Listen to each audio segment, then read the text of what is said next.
Hey everybody, it's me, Andy. And I'm Sean. And this is the Commander's Brew.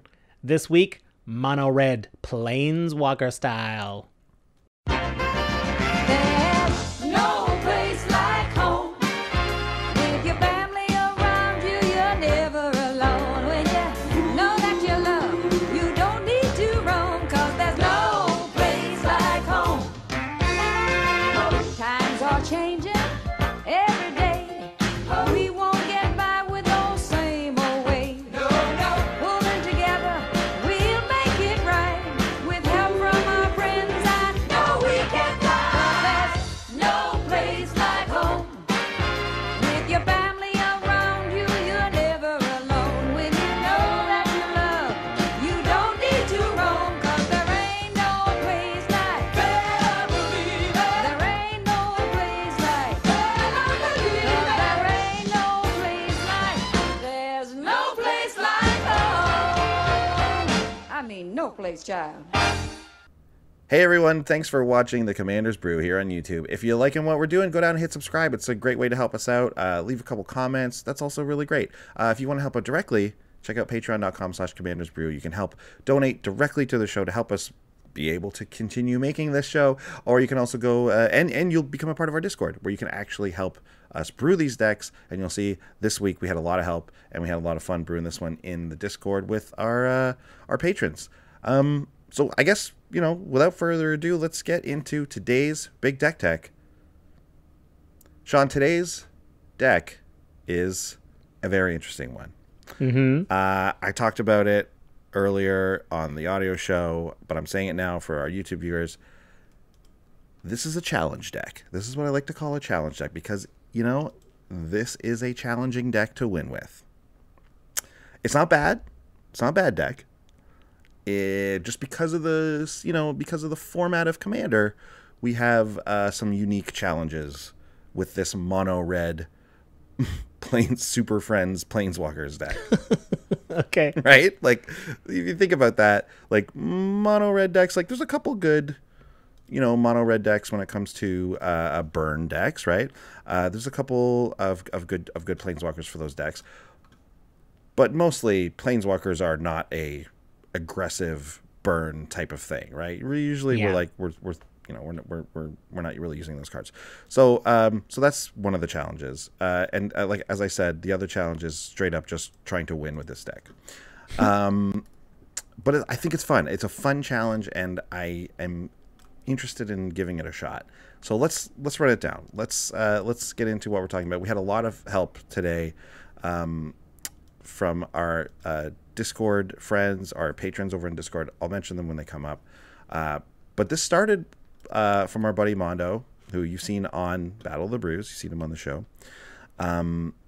He reminded me, I think that when he was here, I was talking about maybe brewing a like a Super Friends deck based around the pre-con, like the Commander deck commanders, the cheap ones that are like, they're all like 6 mana. Anyways, I looked at that list. I was like, this is a great idea. Of course, it was a great idea. I had it. Perfect idea.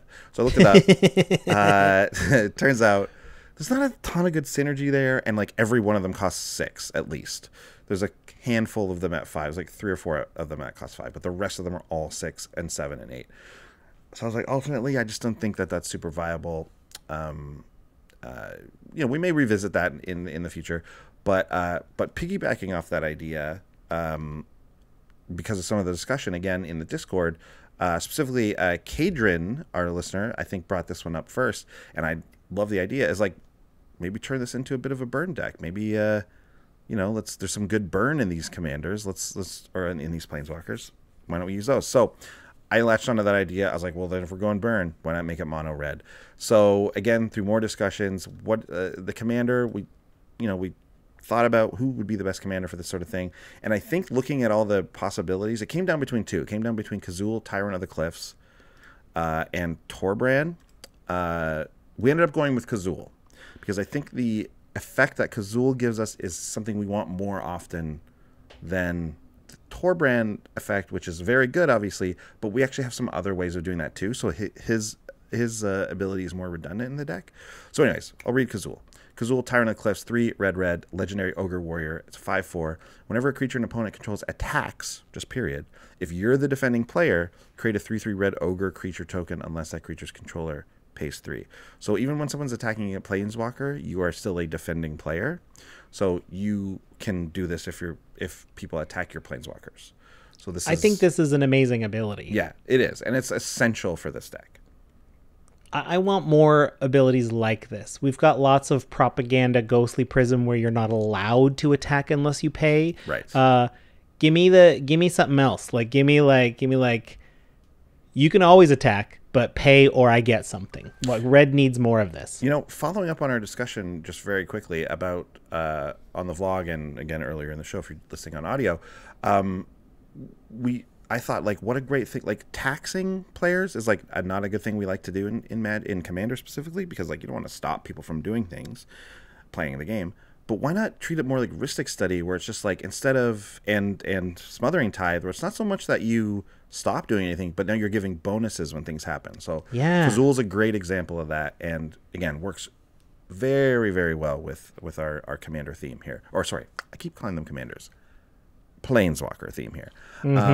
We'll get to Torbrand in a sec, but Torbrand adds more damage to stuff you're doing with your red spells. So, yeah, so knowing this, we got to have some defense in this aggressive deck, and actually it's like a weirdly aggressive yet defensive deck. It's kind of strange. It lives in a bit of a weird world there. But let's talk about this mono red Planeswalker deck's innate moves. Working on a neat move. All right. Okay. So there's a ton of cool, neat moves in this deck, and it's one of the reasons I want to build it. So, Sean, I want you to talk about these first 2 cards here because this is where my mind went right away, and I think makes a lot of sense. Oh, great. Yeah. So Pyromancers Gauntlets. This is from M14 there. If a red instant or sorcery spell you control or a red planeswalker you control would deal damage to a permanent or a player, it deals that much +2 to that player instead. So obviously that's almost all of our stuff here. So we're going to get 2 there. We got Shaundra's Regulator, 1 in a red for the legendary artifact from M20. And whenever you activate a loyalty ability, if it's a Shaundra Planeswalker, you may pay 1. And if you do copy it, you get to choose new copies. That's amazing too. I want to just specify you don't get extra loyalty. Like if you do a plus, you don't double plus, but you don't have to double minus. You just get the effect twice. Right. But it also is a looter or a rummager, I guess. You get to discard a mountain or a red card to draw a card, a specific rummager. And of course, we got, and then a bunch of Shaundra Planeswalkers. Tons of Shaundra Planeswalkers, including Shaundra Flames Fury. This is one of the pre-con Planeswalker deck commanders. She's 4 red. It's from the M20. There's like 5 of them in M20 or whatever. 4 loyalty Shaundra, +1. She deals 2 damage to any target. So that's 4 with the gauntlets out, which is nice, or with your regulator if you double it up. Shaundra deals the -2 rather is Shaundra deals 4 damage to target creature and 2 damage to that creature's controller, which is better.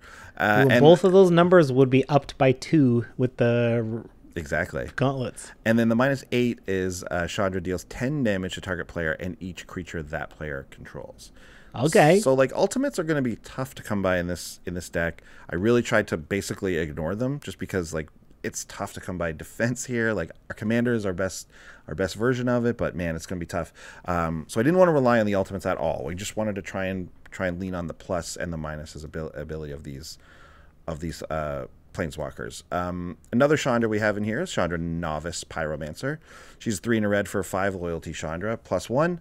Elementals you control get +2/+0 until end of turn. That will not come into play unless you have the other Shaundra that makes elementals. But her -1 is add 2 red, so she's a little bit of this like she's a little ramp for you. And then her -2 is she deals 2 damage to any target. We're actually just very happy to be dealing damage around in this deck, and the fact that this like Planeswalker doesn't look super like intimidating is a good thing. So if people are like questioning whether or not they're going to attack you, it's like, well, he's going to get a 3/3 like thing from Kazul, but I can still hit her. But it's like, do I want to lose this creature just to hit this Novice Pyromancer, like who cares? It's gonna die in, it's gonna die anyways because all he's doing is minusing them. That's what we want them to think. And then we also have Shaundra, Bold Pyromancer, which is one of my favorite ones in the deck. 4 red, 5 loyalty. Again, this is from a precon. +1, add red, and she deals 2 damage to target player, so that's cool. -3, Shaundra deals 3 damage to target creature or planeswalker. And then -7 is she deals 10 damage to target player and each creature that and planeswalker they control. So a lot of these Shaundra ultimates are like deal 10 to everything, which is good. That's how we're maybe going to close out a game if we can ever get there. But like I said, unlikely. This next category you've labeled actual planeswalker payoffs. Yeah, which is tough because it's mono red. Like, yeah. We don't have a lot of planeswalker synergy in this one color. But there are some actual planeswalker payoffs in mono red, and I was very surprised to find them. Yeah, we got Shaundra, Acolyte of Flame. She's the red one from... She's the red one. She's always red. I got to use the red one, right? From M20, right? the The M20 rare, right? Because in M20 we got 3. that cycle of Chandras of all rarities except common. So this is the rare one. Starts with 1 red, very cheap to start. 4 loyalty, no pluses, only 2 zeros and a -2. So the first 0 is put a loyalty counter on each red planeswalker you control. I mean, with that regulator, doubling that ability is pretty fantastic. Yeah, it's not bad. Or you can 0 to create 2 1/1 red elemental creature tokens. They get haste and you sacrifice them at the beginning of the next end step. And then her -2 is you can cast an instant or sorcery from your graveyard if the mana cost is 3 or less. Then you have to exile it. But I've messed up online playing with this on Arena. You have to pay for it. You don't get it for free. I've totally done that too. Yeah. Yeah. Like you're like, oh, cool. I'll cast her for 3 and I'll cast my 2 mana destruction spell. It's like, oh, wait, I'm out. I just -2 for literally nothing. Yeah, you've done nothing. Exactly. But yeah, that 0 that puts a loyalty counter on each red planeswalker is very, very good because not only will it obviously up your other planeswalkers if you have some out there, but if you have some out there and you're doing this, your opponents sometimes have a hard choice of who they're going to try to kill. It's like, do I hit the other one that's kind of like better and doing stuff, or do I hit this one because she's upping those other ones? Like it's negating the damage so much that like this might become a lightning rod sort of. Yeah. I mean, if she's not a lightning rod, Sarkhan the Masterless probably would be. 3 red for a rare from War of the Spark. Sarkhan starts with 5, and the War of the Spark ones had statics. Sarkhan's static is whenever a creature attacks you or a planeswalker you control. Keep in mind that Kazul's our commander, so like they've got to pay, and if they do, each dragon we control deals 1 damage to that creature. Sarkhan can make dragons by -3ing, so you go from 5 to 2, you create a 4/4 red dragon token with flying. But +1 Sarkhan, until end of turn, each planeswalker you control becomes a 4/4 red dragon creature and gains flying. So your little army of planeswalkers could suddenly attack, plus use their loyalty abilities. If you've like you're just going to make sure like, okay, Shaundra's going to make some elementals, I'm going to get some mana, I'm going to do this, and now we're all going to turn into dragons. And there's going to be, if this team fought you, it would be 2 to 3 very similar looking red hair dragons with goggles. Like all the different types of Shaundras are all about dragons. So many fire haired dragons with goggles on coming at you, including some of the Jaya ones. Those extra goggles coming at you. The young Jaya one and the older Jaya one. Why don't these dragons have goggles on? Yeah. It's like, don't you know, the cool dragon fashion is goggles. Safety first. We talked about we mentioned Pyromancers Gauntlets earlier, which is a nice way to get some additional damage going from our like planeswalkers being activated and stuff. But how about just in general? If we want our red stuff to be activated. I mentioned that he was almost our commander, but Torbrand, Thane of Red Fell, is an awesome card that someone told me online that we basically came up with this card. We did a while ago when we were talking about mono red and burn spells in Commander and how it was because of Dominaria. Was it Flame of Keld? There was a saga where the last Chapter says all your stuff does extra 2. And I think we were just like, why not give us that on a creature? And then they did it. Yeah. Do you think this is our guy? Do you think this is our guy? It kind of is a bit. Wizards, you're welcome. Wizards, you're welcome. Anyways, Torbrand is from Throne of Eldraine. 1 red. Legendary dwarf. 2/4 a dwarf noble. 2/4. If a red source you control would deal damage to an opponent or a permanent an opponent controls, it deals that much +2 instead. This makes all of these like little ping effects much better. They all turn into lightning bolts basically. And obviously this is just going to be really great with the repeated small damage which we get from our planeswalkers. Adding on to the bigger spells is also nice, which because we have a couple in our deck as well. But obviously we're really getting some value from our planeswalkers here. Next, we also Jaya Venerated Fire Mage is the 4 and a red uncommon planeswalker from War of the Spark. 5 loyalty. She has the static of if another red source you control would deal damage to a permanent or player, it deals that much damage +1 to them instead. And then her -2 is she deals 2 damage to any target.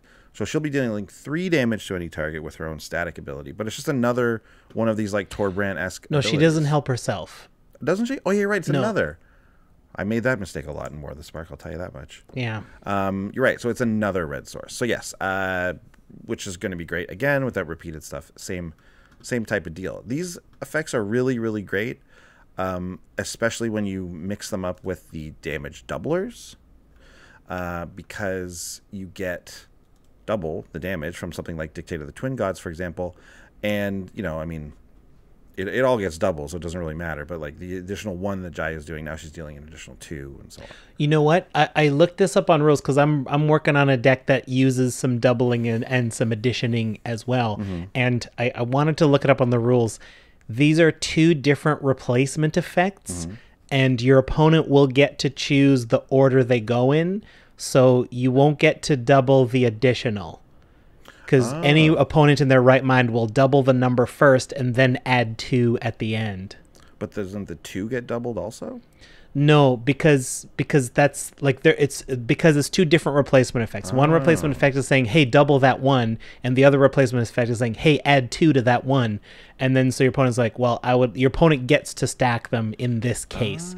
So your opponent's going to go, "I would like to double the 1 first and then add the 2 if you don't mind." So, for example, when it says if another source it deals that much damage +1. Oh, I see. So it's actually what I was thinking was like Jaya, for example, was adding on that additional damage, but actually it says here that source of the damage is producing an extra 1. So yes, I get it now that makes sense. That it makes more sense that the doubling doesn't work the way I thought it did. Still, it only really would come up if you have multiple doublers. Like with only 1 doubler, it's still pretty good. Yeah. Like, I mean.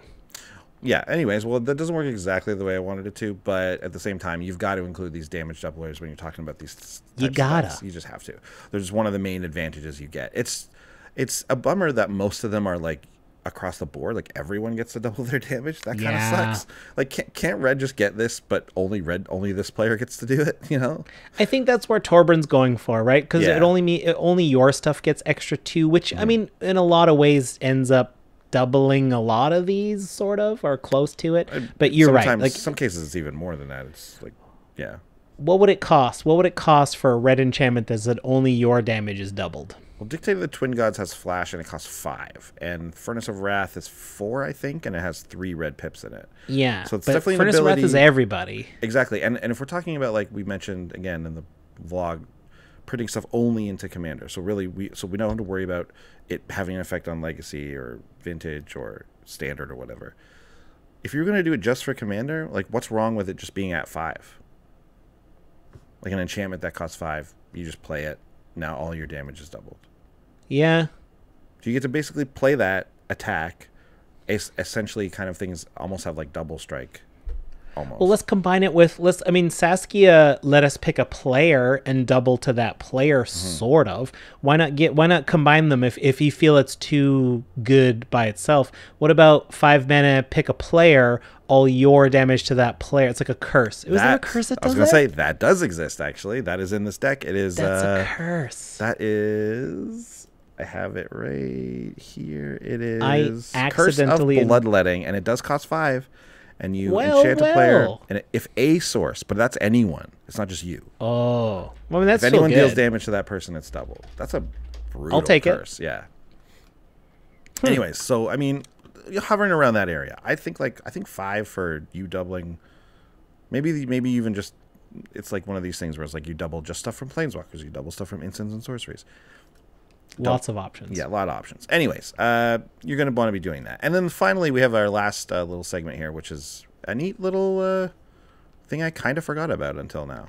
Ooh, yes, the Planeswalkers are in fact historic, so we can cheat them out with Thran Temporal Gateway, 4 mana for that legendary artifact, and it has an ability. 4 tap. You may put a historic permanent card from your hand onto the battlefield. And it reminds us that artifacts, legendaries, and sagas are historic. And all Planeswalkers are legendary until the day they decide to make one that isn't, which would be, I'm sure there's going to be one day, like a non-legendary, like robot mass-produced Planeswalker. That'd be cool. Jace makes those non-legendary Oh, ones of that's himself. true. Anyway, cool. So this is a way to cheat out Planeswalkers at people's end steps to protect them from one round of combat.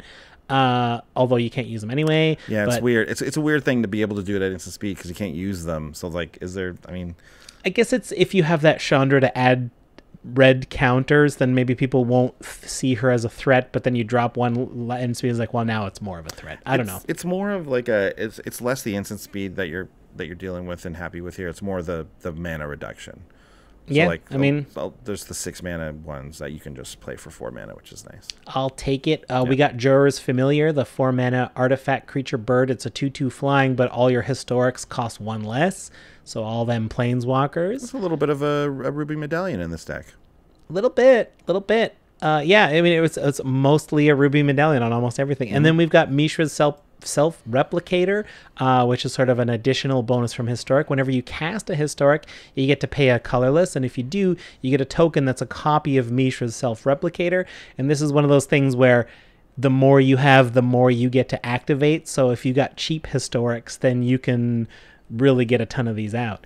And I'm going to assume that, like, yeah, like the neat thing about this card in a mono red deck is that a mono red deck needs to rely more on artifact ramp as well. So you're getting those bonuses from Historic as well. So I like it. And we need ways to defend our Planeswalkers, right? We need chump blockers or whatever. So making these little 2/2s that kind of, die and just get created again if you're as long as you're casting your spells.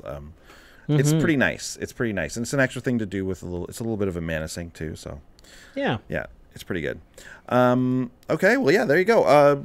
That's what we're going for here. It's weird, it's not this, pedal to the metal aggressive style of deck, but it kind of wants to be. But because you have Planeswalkers, you kind of need to be a little more defensive. It's really strange. That's like I said, it's a challenge. It's a challenge to figure out the balance. And But Kazul's a great defender. yes, he is definitely. It's something that this is the type of deck I feel like you would have to really tinker with quite a bit and find that balance. I'm by no means am I saying this is the perfect version of this deck, but I think there's some nice ideas in here you'll want to run with if you decide to make this one. And then I made you disappear and turned you into a I turned you into Forge again. I did that earlier. Ooh, I disappeared. Yeah, you disappeared for a sec. What about some surprises and or discoveries? Well, on that same sort of historic tip, Guardians of Coy Loss is actually a pretty interesting addition to this deck. It's a 5 mana 4/4. It's an artifact creature. When it enters the battlefield, you may return another target historic permanent you control to its owner's hand. So this one lets you either, buy back some sort of legendary thing, whether it's a commander. Again, I keep doing that. Planeswalker, where you're low on loyalty and like, oh man, like I can't minus this anymore, so I'll just bounce it back to my hand and then I'll replay it or whatever. Or even something as simple as like replaying a low cost mana rock to get another Mishra's Self-Replicator, anything like that. So there's a lot of nice synergy actually in this deck for a card that I never thought I kind of never thought I'd put in a commander deck. I remember this card from Dominaria and it was like just okay. Yeah. But it's cool. It actually is nice. It's a nice synergy with Planeswalkers there. Cool. And before we get into the budget report, I did want to mention by name some of the folks who helped out in the Discord. I mentioned Mono already, and I mentioned Kadrin, yeah. But I also wanted to talk. I mentioned Raffi of the Many, Max Volume, and Dusk. This is the gang that was in there. We went from 5-color Super Friends to mono red Planeswalkers back to like Jeskai, like mass land destruction and stacks, and like we went all over the place with this deck, and you know, finally I liked the challenge of the mono red walkers, but these guys were throwing out truly insane cards and truly cool ideas. So thanks again, gang in there. Yeah, this is I want to, like, that's something I want to highlight too. Yeah, thanks to everyone hanging out on Discord. I experienced that too, where like we'll come in to, I love brewing with our Discord gang. We'll come in with a base idea. I'm like, here's my skeleton, and here's where I'm going, and then we'll add stuff, and then as a group collectively we'll just be like, wait a minute, are we going somewhere else? And like I have experienced that where you're like, oh, this is 3 decks away from where we started. Yeah, true. Yeah, that for sure happened. At one, there was a Pramicon being suggested. It's like, oh, I love it. Pramicon's good at defending Planeswalkers. Planeswalkers, of course. That's a great idea. It's a fantastic idea. And, you know, maybe one we'll probably come back to. But you know what? We've talked about our surprise discoveries, so that means it is now time for the budget report. Whoa, it's going nuts. Trying to go as fast as I can.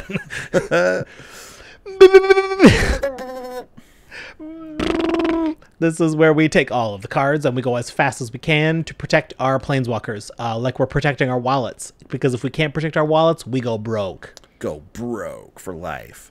Broke for life. What an awful tattoo. Yuck. This is but a true one. Mm-hmm. Anyways, this is a deck that, like I said, is a challenge to play because it's got some, you know, disadvantages just inherently in the mono red and everything like that. Planeswalkers are easy to kill, all that kind of stuff. So therefore, we have to include the good cards. Otherwise, we're not, you know, it's going to be very, very difficult. So as a result, this deck is a little bit expensive, oddly enough, and it kind of makes us look in the future for a vlog topic about bad decks or lower powered decks being more expensive because you have to try to make them do the best things that they can do. So TCG low came in at $82, close to 83, and the market price is around 140. So like not super cheap for a mono red like pre-con Planeswalker deck, essentially. But as you'll see, there's not, well, you already saw, there's not just pre-con Planeswalkers in here. In fact, the number 1 most expensive card is Shaundra Awakened Inferno. She's the 4 red 6 mana mythic from M20 with the static ability of this spell can't be countered, which is pretty sweet. Yeah. Her +2 is each opponent gets an emblem with at the beginning of your upkeep. This emblem deals 1 damage to you. -3 is Shaundra deals 3 damage to each non-elemental creature. And her -X is Shaundra deals X damage to target creature or Planeswalker. If a permanent dealt damage this way would die, you exile it instead. So, wow. Oops. Arguably because it's currently standard playable. Exactly. And the price on that is, she's like hovering around like $14. So this card is not cheap, but like just looking at this list, like you got to have a high-powered Planeswalker in here because that's the whole point of the card. So this is what I'm talking about. It's like if you're going to have one of these like kind of lowish powered decks, it ends up being more expensive because the best version of what I'm doing here, it costs a lot, right? Yeah.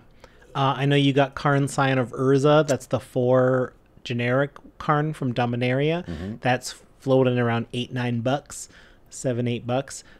He starts with 5, and with a +1, you get to reveal the top 2 to an opponent, and your opponent puts 1 in your hand, and the other kind of gets exiled under Karn with a silver token. You can -1 to pull back a card with a silver token on it into your hand. And then -2 to get a 0/0 colorless construct artifact creature, and that creature gets +1/+1 for each artifact you control. So if it's your only artifact, that first one is a 1/1, and the second one makes them both 2/2s, and they kind of go up like that. But Karn is just like, it's, I mean, if we're gonna look at this as the most simple way, it's 4 mana draw engine. We can just start drawing cards with them. Yeah. Not a lot of the other synergies, but it sure is a Planeswalker.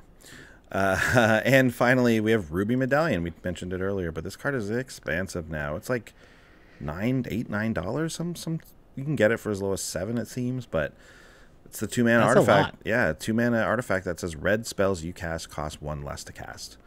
Man, Mostly that red spells in the Duretti deck. Planeswalker deck, if only we knew. That was the one that was on the shelves a lot. Was it? That one No, the stuck blue around. one was. I remember going into Target and Walmart because I was in LA at the time, and seeing the blue one everywhere. The blue one was nobody wanted that mono blue like sea creatures deck. This one had What? the red one had Worm Coil. Worm Coil. That was a hot card. Anyways, I mean that whole series ended up being I think a lot better than we all gave it credit for at the time. Yeah. Yeah, so there you go. There you have it. As far as cutting these cards, like I said, it's tough. It's tough to offer cuts because, you know, you're just lowering the power level so much if you take out a Shaundra or a Ruby Medallion. But you can definitely, you know, Artifact Ramp isn't hard to come by for this deck. So, you know, you can save $7 and put in something else other than a Ruby Medallion, I'd say. Yeah. I mean, again, Joyra's Familiar is basically doing the same thing in this deck. So, and that card is, you know, Gumball. Yeah. Let's talk about our fave cards. Okay. This is one I actually found while brewing for another deck, but because a lot of these red planeswalkers, a lot of our card advantage in quotes, is coming from rummaging, because that's a very red ability, we're going to be discarding a lot of cards actually, and Glinthorn Buccaneer is a nice little addition to this deck. 1 red for the creature, it's a Minotaur, it's from M20, it's a 2/4 with haste.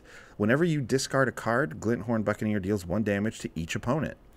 And pay 1 in a red, discard a card, draw a card, activate this ability only if it's attacking.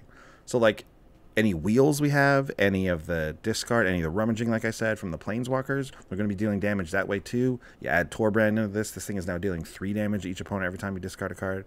Cycling lands, you name it. This card is one of my new favorite red cards, I think, just in general. This is, like, a pretty big must-have when it comes to red-centric commander decks, because that's how we're gonna go through our deck, is with just this like discarding and wheeling and stuff. What's that card? Is it Enter the Infinite? You draw your whole deck but 1. Mm-hmm. Is that it? So does it change that you have no maximum hand size? It does, yes. Oh, Yeah. boo! Yeah. Because if you had a maximum hand size, you could just discard them all. I and then think you have no. I can't remember if you have no maximum hand size for the rest of the game, or if it's just for that turn. Anyways. Oh, that sucks. Yeah, I can't remember. Well, okay. I mean, there's easier ways to win with Enter the Infinite that That's are red true. even That's true. still. So yeah. I don't want to do anything. I just want to cast it and go to my discard step and win. Yeah. Why can't they let me? My favorite card of the deck, Bag of Holding. Is it because I love Dungeons and Dragons? Partly. I just think it's a great artifact. This is what I'm talking about. Give us more cheap utility artifacts. Monocolored decks would love these. Same thing too with the discard. This is great. Right. It's a 1 mana Bag of Holding artifact. Whenever you discard a card, exile it from your graveyard. So you kind of want to put it into the Bag of Holding. This anytime you discard, anytime you rummage, any reason. 2 tap, draw, then discard proper loot, not just rummage. So you get a proper loot for 2, which is a good ability to have. I might play an artifact that just lets me loot whenever I want. That's pretty good. 4 tap, sacrifice Bag of Holding, return all the cards under it that you exiled while you had it. That is to say, anything you discarded with Bag of Holding, you get to put those back in your hand. They were in the Bag of Holding the whole time. They were there the whole time. It was always within your Bag of Holding. And one of the few artifacts that actually make flavor sense, where like, yes, you can hold a dragon in a Bag of Holding. That does fit. Yeah, exactly. Does it? I don't know. I don't know the technicalities if organic materials allowed in there, but look in the very picture. There's like a little lizard or dragon or tentacles. something. Oh yeah, coming out of yeah, it. great. Finally, like we don't have to debate whether or not like a spider can wear this hat, but like anything fits in a bag. Yeah, and this is like I love this card. We both picked discard centric cards because, like I said, there's a lot of that in this deck, and it works really well. Bag of Holding was one of our favorite cards from M20. One of our it's more of a low key card, but like this is a good commander card. Yeah. For decks like this. Great. Well, that is everything this week. That is it. Our true challenge. please let me know if you put this deck together and play it, because I want to know how it goes. I'm going to try it out myself. We'll see how it goes. Like I said, this is not, it's tough when it's like not a cheap deck, you know, like this is expensive, and if we put it together and we're not really happy with it and then we got to take it apart, it's like you know, whatever. Anyways, we'll try it out. We'll see how it works. I would encourage you to look up this deck list for no other reason to see the funny, realize it, like to see the word Shaundra so many times. Like if you're gonna stack this deck alphabetically, the A through H pile will be by far the biggest. And like, man, there are so many references to Shaundra that this is basically a Shaundra. Remember how we did Liliana Tribal? Yeah. Like, this is basically Shaundra Tribal. This is how you would. Who's very a Black similar Plains? to how I you guess build it. should I do a Garrick or like Garrick? I mean, it's hard because Garrick and Nissa split green. Yeah, I mean, you could do a Gideon Tribal. There's a lot of Gideons. Gideon Tribal, yeah. I don't want to do mono white though. Bunch of Planeswalkers attacking. That's kind of interesting. Yeah. Anyways, guys, thanks for watching. That's it for this week, but come back, join us next week. We'll be right back here with a brand new deck. Remember, check out Wizard Tower, wizardtower.com. Use the code BrewLDrain. Also, check out our TCG affiliate link just below us in the YouTube comments and in our show notes for the audio podcast. Get your decks from those places, and it'll be really great. Thanks so much for listening again. We'll see you guys next week. Bye. Bye. Thanks for watching. If you love what we're doing, consider supporting the show by going to patreon.com/commandersbrew. And if you want to get any of the cards from our deck list, go to our TCG Player affiliate link below. That helps us out too. And for a free way to help us out, consider sharing the show with some friends. Like and subscribe, add a comment or two. See you later. Bye.